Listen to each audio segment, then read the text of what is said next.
топқа бөлінеміз.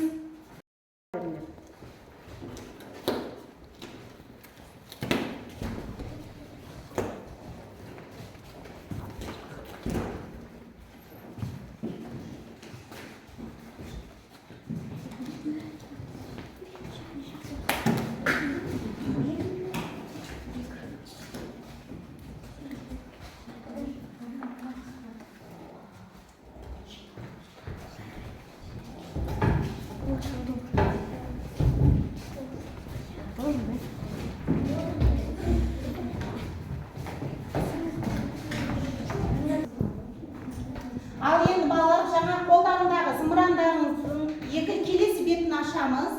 Онда сіздерге өзін, яғни зымыран бағалау парағын ашыңыздар. Таптыққа барыңыз. Қайда көрсетеміз зымырандарымызда? Тамаша, жарайсыздар. Міне, сабақ тапсырмаларды орындау барысында өздеріңізді осы бағалау парағы арқылы бағалап отырасыздар. Түсіндік па? Жақсы.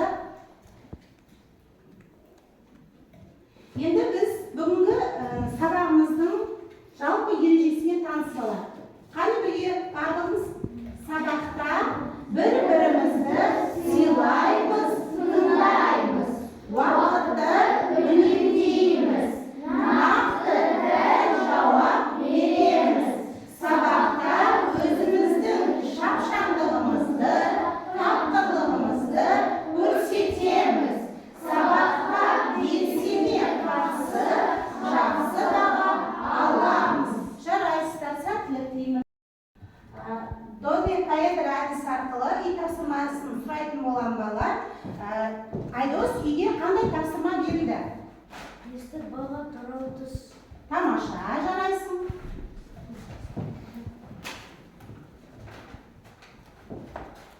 Тұр орнына.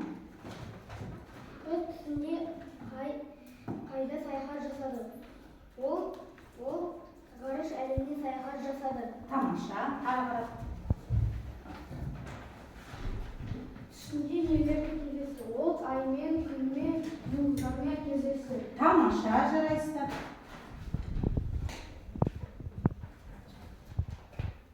Күннен не сұрады? Күннен ол не сұрады дейді?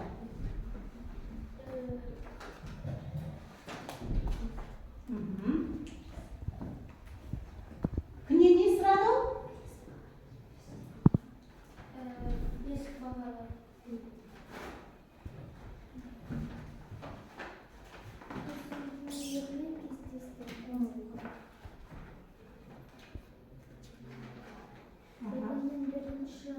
Шумағын түсіндіріп бер.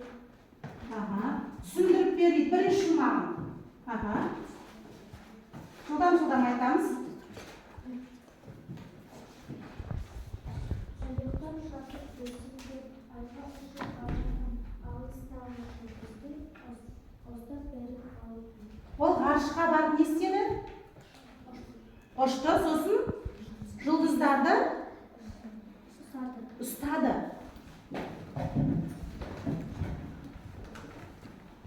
Ол неліктен бесік бағаны сұрады. Оның күн мен түннің сабағы төменгі түскен содан ол Бесік бағаны сұрады. Тамаша, жарайсыздар. Ол бала неліктен осылай түс көрді? Өйткені оның сабағы күн-күннен қиындап бара жатты. Жақсы.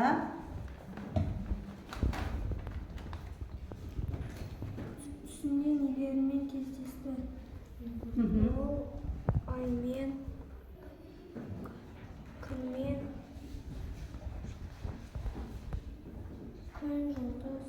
Және жұлдызбен кездесті, келесі.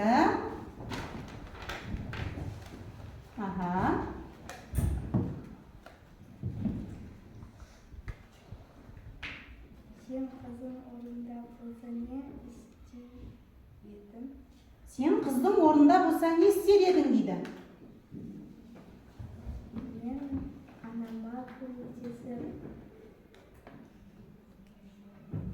сабағымызды жақсы оқуға тырысам. тырысамын.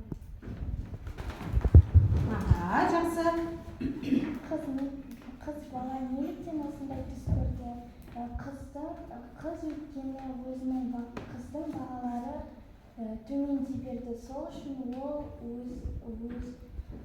өзінің бағасын дұрыстағысы келді. Сол үшін ол бестіктерді сұрады. Бестік баға сұрады дейді. Тамаша. Ал келесі топқа. Оқылмаған сұрақ берілмеген, жаңағы жауап бермеген оқылмаған сұрақтарға жауап берейік балалар.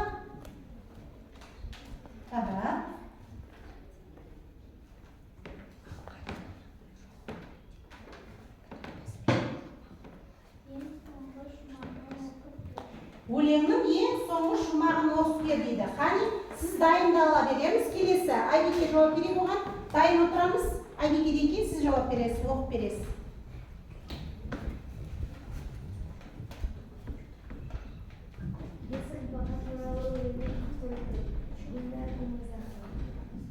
Бестік баға туралы өлеңнің авторы кім дейді? Кім екен? Тамаша, жарайсың.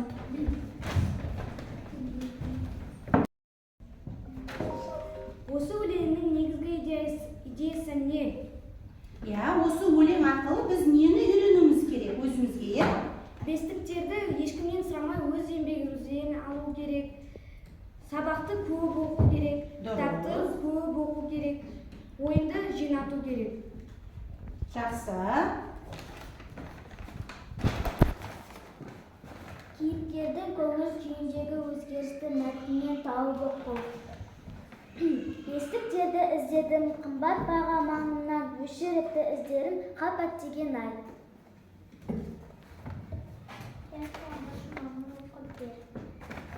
Ұйықтап жатып түсімде айға ұшып барыппын, алыстағы жұлдыздың ұстап бірін алыппын. Тамаша, жарайсыңдар. Назарларымызды тақтаға аударамыз балалар. Осы суреттерге қарап отырып, біз қандай әңгіме құрастырар едіңдер? Яғни құрастырамыз. Сендер құрастырасыңдар. Қарақ кішкене. Балалар ойнап жүр. Дұрыс, аспанмен таласқан таулар бар. Ағаштар бар, қарағайлы, тамаша. Тағы да гүлдер бар екен, тамаша. Жарайсыздар. Енді осында балалар қандай? Балалардың көңіл күйлері қандай болып тұр? Қуанышты. Тағы көңілді, көңіл күйлері көтеріңкі, Қандай жағдай болғанда балалар осындай көтеріңкі көңіл күймен жүреді балалар? Ойнағанда, отбасымен бірге болғанда, достармен бірге болғанда, жалпы осындай бақытты балалық шақты балалар біз қандай елде өткіземіз?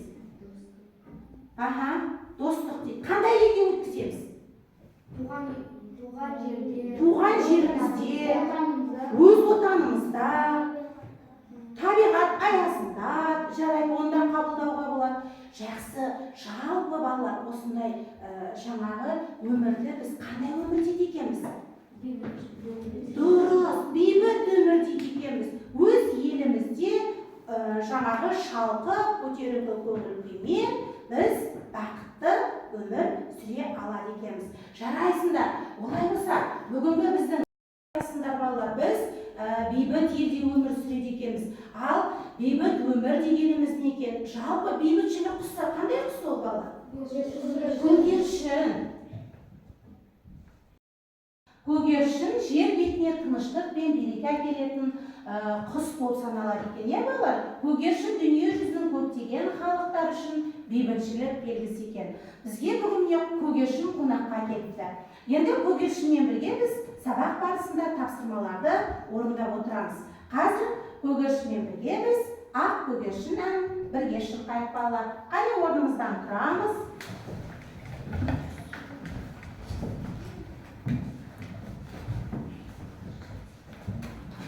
Thank you.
бейбіт өмір тамаша. Сабақ барысында біз не істейді екенбіз? Өлеңдегі негізгі ойды анықтаймын, және жұмысты түрлі нұсқада ұсынамын. Сіздерге сәттілік тілеймін. Және де балалар, біз осы бейбітшілік жаңағы өмірде, елде өмір сүреміз дедік, иә? Жарайсыздар. Олай болса балалар, бізге қандай мереке жақындап келеді? Тамаша, біз 1 мамырда қандай мереке деп атаймыз? Достық, ынтымақ күні мерекесі деп атайды екенбіз, иә? Дұрыс айтасыздар. Біз осы ынтымағы жарасқан бір шаңырақ астында өзге ұлт өкілдерімен достық қарым-қатынаста, бейбітшілік өмірде өмір сүріп жатыр екенбіз. Біздің осы елімізде қаншама ұлттар бар? Дүниетаныммен байланыстырып кетейікші балалар. Қанша ұлт өкілдері бар? 130-дан аса. Дұрыс айтасыздар, 130-дан аса ұлт өкілдері бар екен. Бүгінгі біздің сабағымыздың мақсаты балалар, шығарманың тақырыбы және негізгі ойды анықтау, автордың ойын, мәтін деректерінен келтіре отырып дәлелдеу. Жалпы шығарманың тақырыбы және негізгі ойды анықтайсыздар, және автордың ойын, мәтін деректерінен келтіре отырып дәлелдеп көрсетеді екенбіз.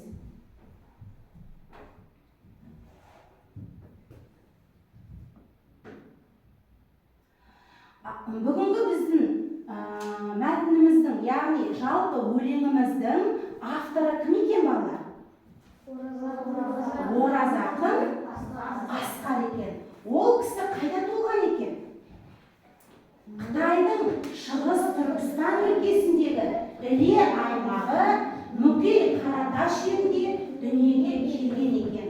Ақынның балаларға арналған жазған бала болғым келеді, рәміздерім, қазақпын, жорға қазақ тілінде деген тағы да басқа өлеңдері бар екен. Жалпы балалар, Ораз ақын кім екен? Ақын екен. Жарайсыздар. Ал олай болса, оқулығымызды ашамыз. Енді бүгінгі Ораз ақынның жұлдыз тойы өлеңімен танысамыз. Енді барлығымыз бірге назарымызды тақтаға аудара отырып, бірінші бірге оқып шығайық.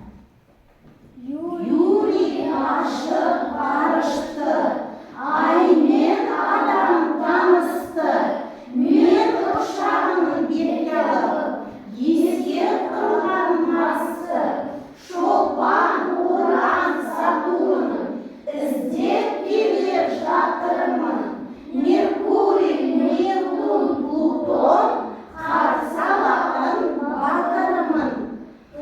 Табылар бір тіршілік, көрем іздеп құлшыны, сыйға тардан жоқ болса, еді көзім гүл шығып, қарыш қарды қаймаған, айналар деп ойлама, соғыс емес жұлдызда, болады тек той ғана деп Ораз ақын атамыз жырлағандай. Енді әрі қарап балалар, осы өлеңді бірінші топ сіздер хормен оқисыздар, екінші топ сіздер тізбектеп оқисыздар, үшінші топ сіздер шумақтап оқып бересіздер. Ал олай болса, біз бірінші топты тыңдаймыз. Бірінші топ қане? Барлығымыз бірге қараймыз. Бірінші шумағын хормен оқып бересіздер. Кеттік.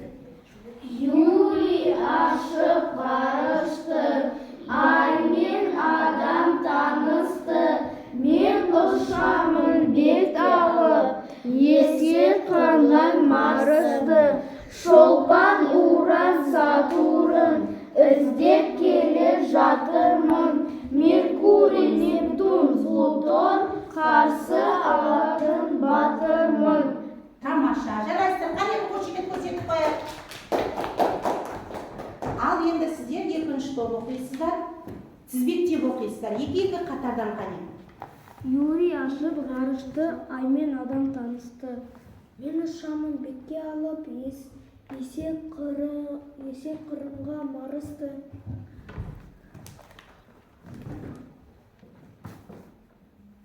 Шолпан Уран Сатурн іздеп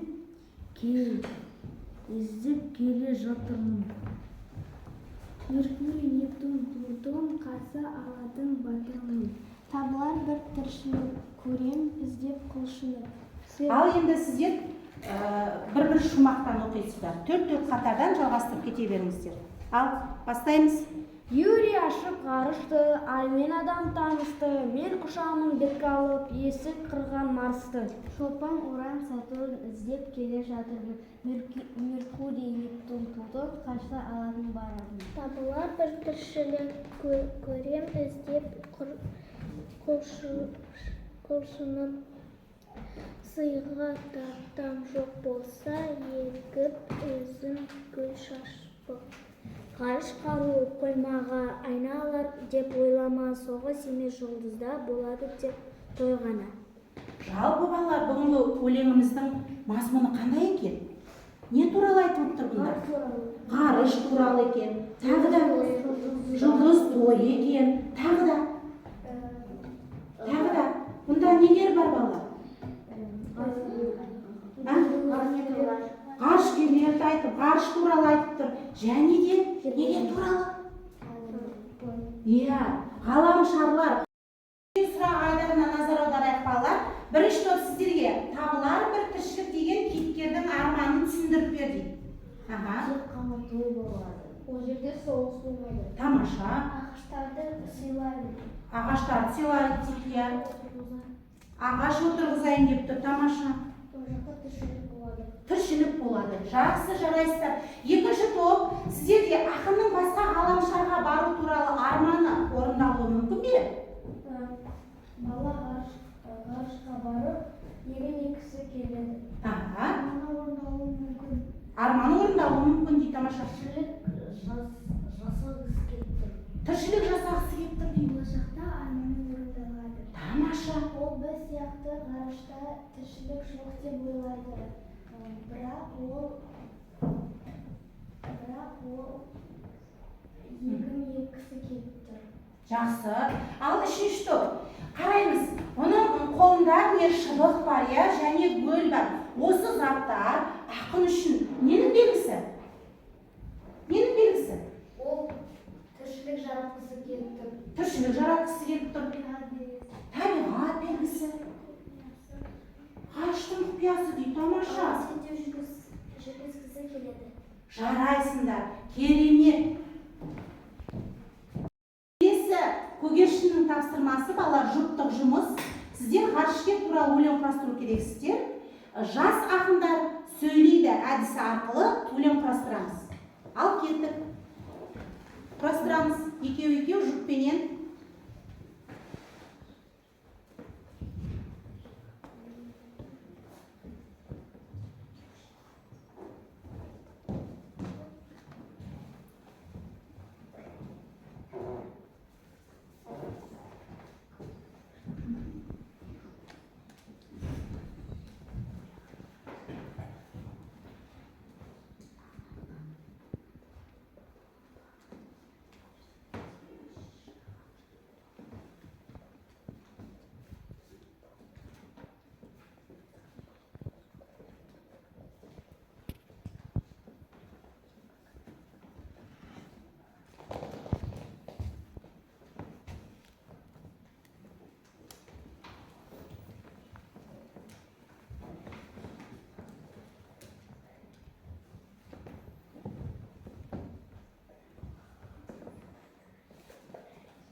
Ал дайын болсақ балалар, қане жұбымызбен келеміз.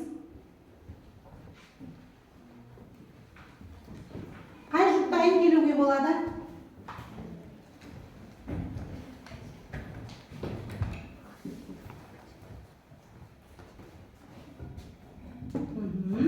Ал, жылдамдықтайық. Мен ғарышқа барамын, қойған талабы мен зерттеуші ғарышкер боламын. Тамаша, қане қошемет көрсетіп қояйық балалар. Жақсы, келесі жұп, келе ойындар.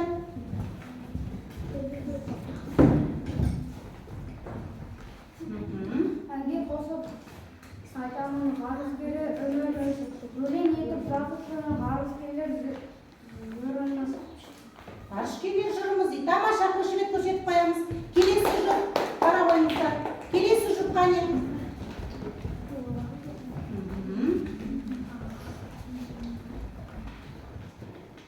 Мен ғарышқа барамын, мен ғарышкер боламын, менің айтқан талабым, мен арманшы боламын. Тамаша, жарайсыңдар. Келесі жұп. Тез келеміз.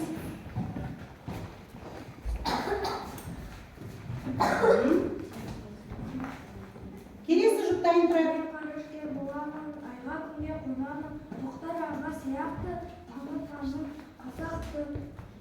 Жақсы, танытамын қазақты. Керемет, жарайсың. Келесі жұп.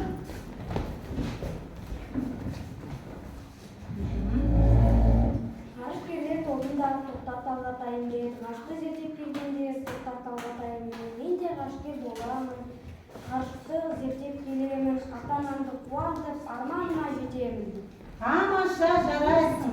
Арманыңа жете беруіне тілектеспін.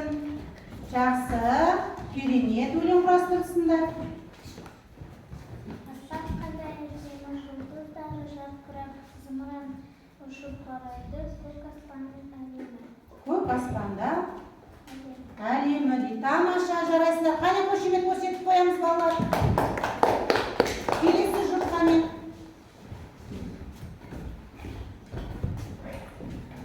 Мен ғарышқа барамын, атақты ғарышкер боламын, баланың маталары, мен ғарышкер боламын. Тамаша, жарайсыңдар. Жақсы, керемет құрадыңдар балалар. Енді біздің келесі тапсырмамыз. Барлығымызға енді бұл топтық жұмыс болады. Бірінші топ. Сіздер ғарышкер туралы 5 жолды өлең құрастырасыздар қазір мына жерге. Ал келесі екінші топ. Сіздер бейбіт өмір туралы жалпы бейбіт өмір туралы негізге ала отырып не құраса хат жазасыздар. Ал сіздер үшінші топ бейбітшілікке байланысты сурет саласыздар. Қане.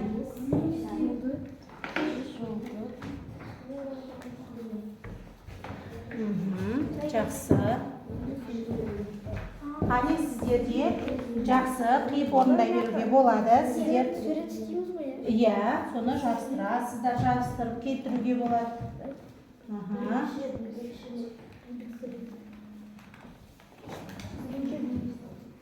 Ал сіздерде жалпы адамзатқа хат, иә? Жақсы. Қызылмен де жазуларына, басқа түспен де жазуға болады.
Құстарды салып суретін салып, айдос құстардың суретін салып, сен құстардың суретін салып, ол құс салып, ол салып,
Дайын болсақ, қане белгі береміз. Тамаша, бірінші топ дайын екен, екінші топ сіздер. Тамаша, жарайсыздар, үшінші топ. Жақсы, керемет, барлығымыз болған болса, екі топ сіздер отырасыздар, сіздерді қане біз тыңдайық. Белгі қоямыз.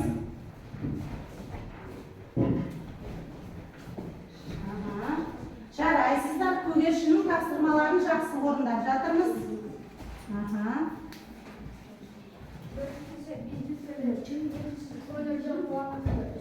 Сақтайды, қорғайды, қуанады. Төртіншісі бейбітшілік ел мерекесін тойлайды. Бесіншісі татулық. Татулық. Енді балалар, бейбітшілік сөзінің синонимі не екен? Татулық екен. Ал енді осы өлеңнің бүгінгі біздің өткен өлеңімізбен балалар байланысы бар ма? Иә. Бұнда да не туралы айтып тұр? Бейбітшілік туралы айтып тұр. Көңілді, қуанышты дейді. Және бейбітшілік ел мерекені тойлайды деген сөйлем құрастырыпты. Бейбітшілік ел мерекені тойлай ма? Тамаша, жарайсыңдар. Татулық дейді. Біз тату тәтті өмір сүріп жатырмыз, иә? Керемет. Ал енді осы бірінші топтың тапсырмаларын түсіндік па? Олай болса, бағдаршам түсі арқылы қане бағалап жіберейік осы топтың жұмысын. Егер де барлығын түсінген болсаңыздар, жасыл түсті, бағдаршамның жасыл түсін көтересіздер, сұрақтарыңыз болса, сары түсті көтересіздер, мүлдем түсінбеген болсаңыздар, қызыл түсін көтересіздер. Қане сіздерде жасыл. Тамаша, қане қошымен көрсетіп қояқ осы топқа. Ал енді сіздер ортаға қойыңыздар. Енді ортаға екінші топты шақырамыз.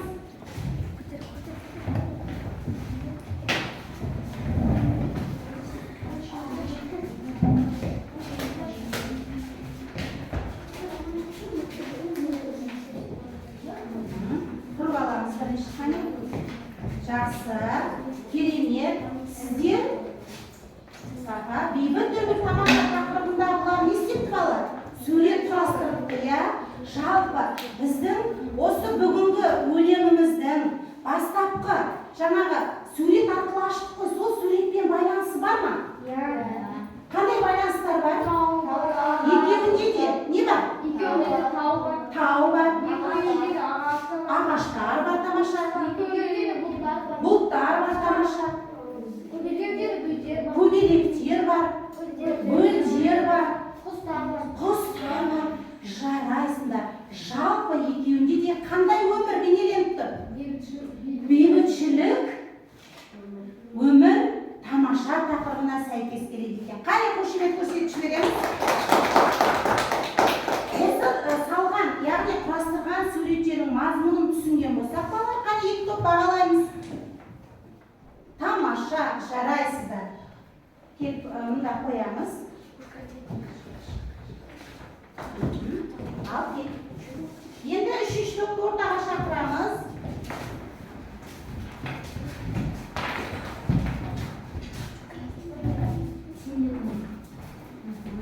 Жақсы отыра қойыңдар. Ал келесі үшінші топ. Сіздерге хат жазу түсті, ортаға келеміз. Қане әдемі болып балалар. Алдына тұрып алмаймыз осылай. Жақсы оқи қойыңдар. Ал тыңдаймыз енді. Адамдарға хат. Адамдар, сен өзінің бейбітшілігіңді сақта, тек той болсын. Әрбір отбасы аман, бақытты болсын. Осы жерде әрбір адамның бейбітшілігін бұзбаңдар. Бұзбаңдар.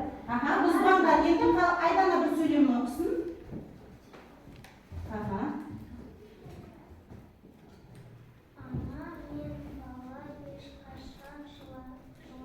Ана мен бала ешқашан жыламасын дейді. Келесін. Әрбір жерде соғыс болмасын. Адам жарақат алмасын дейді. Айбеке?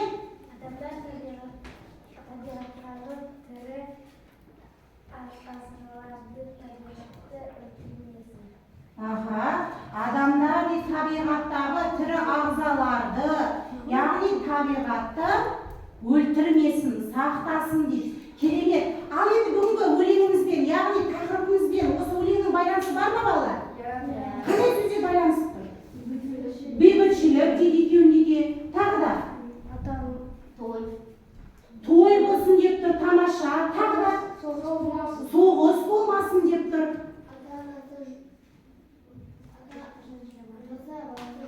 Ешқашан ата-ана мен бала жыламасын дейді. Тамаша, жарайсыздар, керемет хат жазған екен. Ал енді осы үшінші топты қане қалған екі топ бағалаймыз. Түсінген болсақ, тамаша, жарайсыздар, керемет. Қане мұнда қоямыз. Наушники, а доступны. Зачем тебе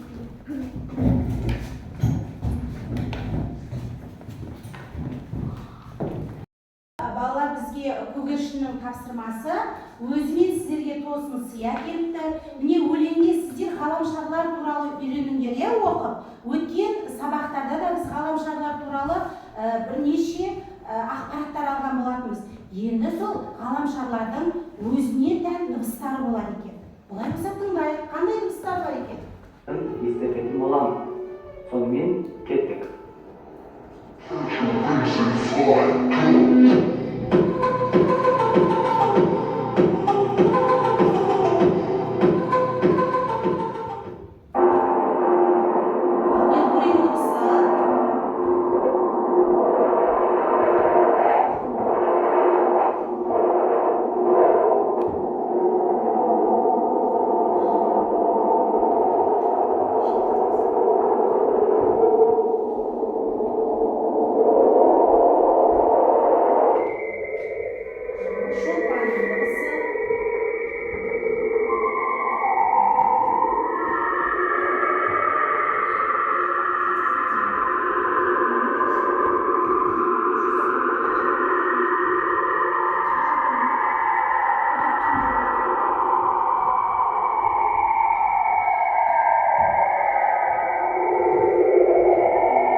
көгершін бізге тосын сый әкеліпті.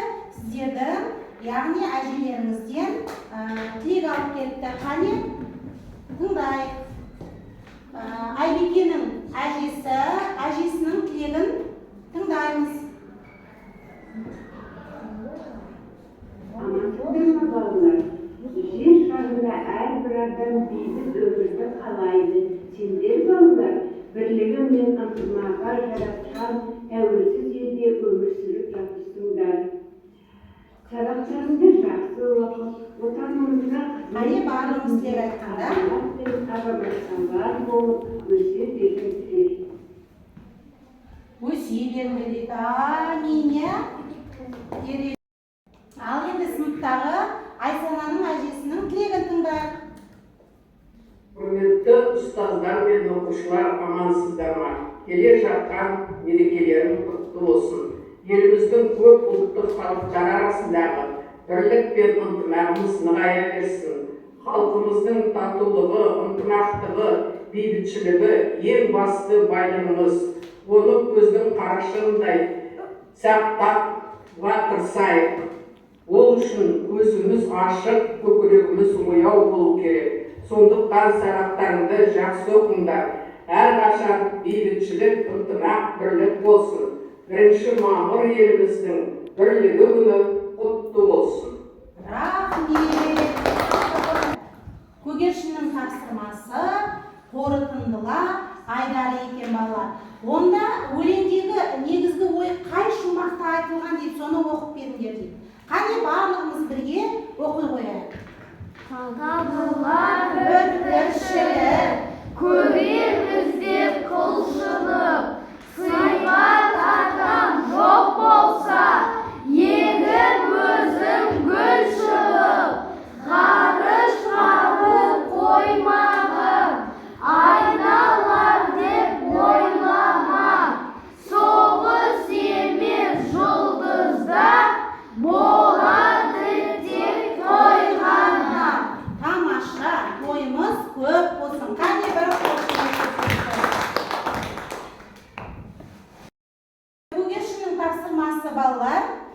Біз қандай бөлімде өтіп жатырмыз? Қандай? Ғарышқа саяхат. Болашаққа саяхат. Дұрыс айтасыздар. Осы ғарышқа, яғни болашаққа саяхат бөлімін аяқтай отырып, бізде пәнаралық байланысты бүкіл пәннен осы ғарыш туралы оқып үйрендіңіздер. Енді қане не үйрендіңіздер?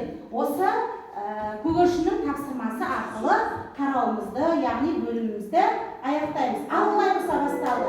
1957 жылы 4 қазанда Ердің жасанды жүрегі ұшырылды. не істеген екен? Көрейік қане. Тамаша. Жарайсыздар, дұрыс орындады, айттыңыздар. Келесі. Ол ғарышта 92 күн болды дейді. Қайсысы? Б деп ойлаймыз. В. Қайсысы? Біреуін айтамыз қане балалар? Көрейік. Тамаша, дұрыс екен. Үшінші сұрағымыз, келесі сұрағымыз көрейік. Айға қонған астронавтар кімдер дейді? Келесі? Тамаша, жарайсыздар. Қайда бірге оқиық? Алғаш рет ұшқан адамдар. Тамаша, келесі? Юрий Гагарин қай жылы ғарышқа ұшты дейді? Қай жылы ұшты?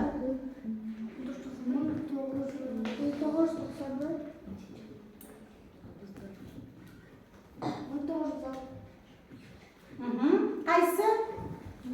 Ғарыш келген күні қай күн балалар? Қай күн ұшқан екен? 1961 жылы 13 сәуір. Тамаша, дұрыс. Келесі. Бірге оқимыз. Минут ғарышта болған ғарышкер. 108 минут. Қай ғарышкер? Тез. Ал? Деп ойлаймыз ба? Ал көрейік. Жоқ. Бізде Юрий Гагарин болған екен. екен. Келесі.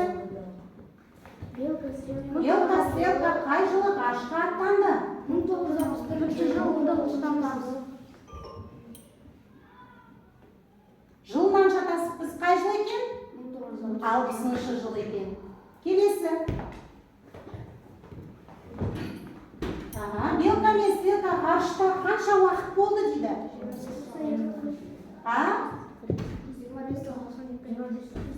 25 сағат. Көрейік. Жоқ. Ол бізде 108 минут болған екен. Жаңағы сұрақтың керісіншесі болған екен. Қай зымыран жерді 17 рет толық айналып шықты? Қайсы екен? Мир орбиталық станция. Жоқ дейді. Қайсы екен? Белка мен стрелка ашқан зымыран екен. Тамаша. Келесі. Ғарышкерлер тұратын жұмыс істейтін ғарыш үйі қалай аталады дейді? Дұрыс айтасың, кәне. Тамаша, жарайсыңдар. Келесі. Юрий Гагарин ғарышқа ұшқанда салмағы неше килограмм болды дейді? 72. Тамаша. Келесі. Қазақстандық тұңғыш ғарышкер кім? Тоқтар Әубәкіров. Тамаша, жарайсыздар. Ал енді біздің соңғы сұрағымыз, айға жасалған ең алғашқы сапар қай жылы болыпты? Айға қай жылы болыпты? Айға қай жылы?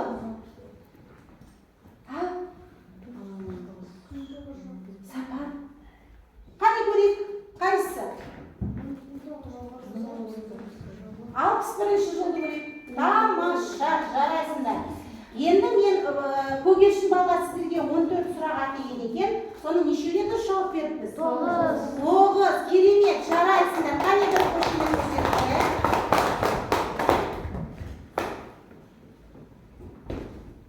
Келесі көгершіннің тапсырмасы. Балалар сіздерге үйде қосымша тапсырма берілген болатын. Сұрақтар берілді, сол сұрақтардың жауабын іздей отырып, бір макет құрастыру берілді. Макет құрастырып келдік пе? Тамаша, жарайсыздар. Олай болса, бірінші топты қане ортаға шақырамыз.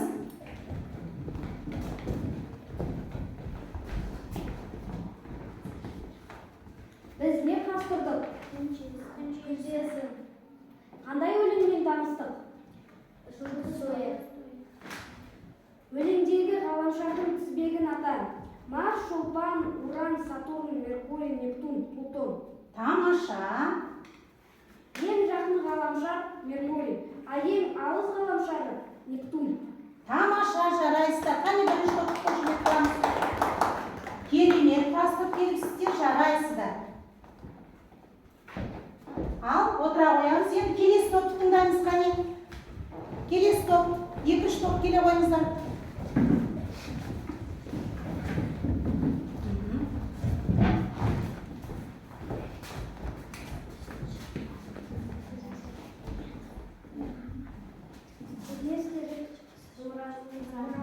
Зымыран құрастырыпсыздар, тамаша. 43 жасында арманына қол жеткізген Талғат Исабаев.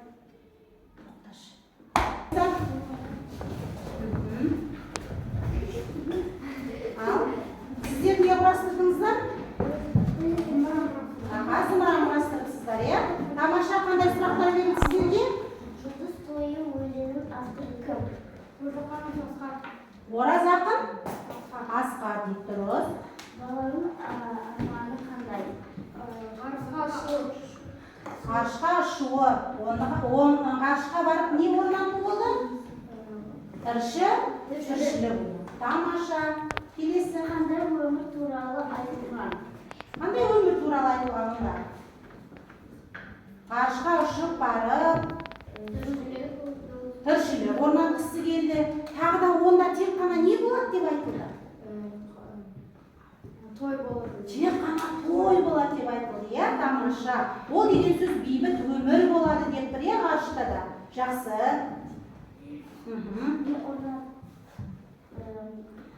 Ғарыштағы Ғарыштағы түн уақыты ғарыштағы түн уақыты 45 минут дұрыс. ғарышқа алғаш ұшқан кім? Юрий Гагарин. Тамаша. Үшінші топқа да қане бір қошемет көрсетіп қояйық. Отыра қойыңыздар, зымырандарымызды мұнда қойып кетеміз. Жақсы.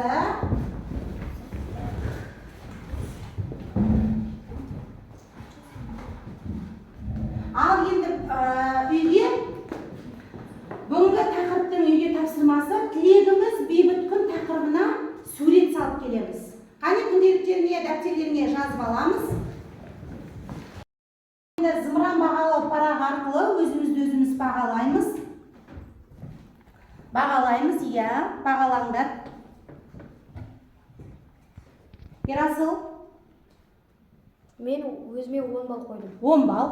Мен өзіме 8 балл қойдым. Мен өзіме 9 балл қойдым. Мен өзіме 9 балл. 9 балл. Мен өзіме 9 балл қойдым. Мен өзіме 8 балл қойдым. Мен өзіме 7 балл қойдым. Мен өзіме 7 балл қойдым. Мен өзіме 10 балл қойдым. Мен өзіме 9 балл қойдым. Тамаша. Мен өзіме 7 балл қойдым. Жақсы. Мен өзіме 8 балл қойдым. Жақсы. Мен 9 балл қойдым. Мен өзіме 8 балл қойдым. Жақсы, келісемін. Тамаша, жарайсыздар. Қане бір қошемет көрсетіп аламыз. Ал енді балалар, біз жалпы осы сабақта, бүгінгі сабақты түсінген болсақ, маған барлығы түсінікті болса, бірінші мұнда келіпсіздер, секелеріңізді ілесіздер. Енді менің сұрағым бар болса, келесі сабаққа сұрақтарыңызды дайындап келесіздер. Мен сабақты түсінбедім болса, мұнда қоясыздар. Ол қай жерлерін түсінбедік келесі сабақта, ол түсінбеген сұрақтарыңызды ары қарап талқылайтын боламыз. Келе қойыңыздар.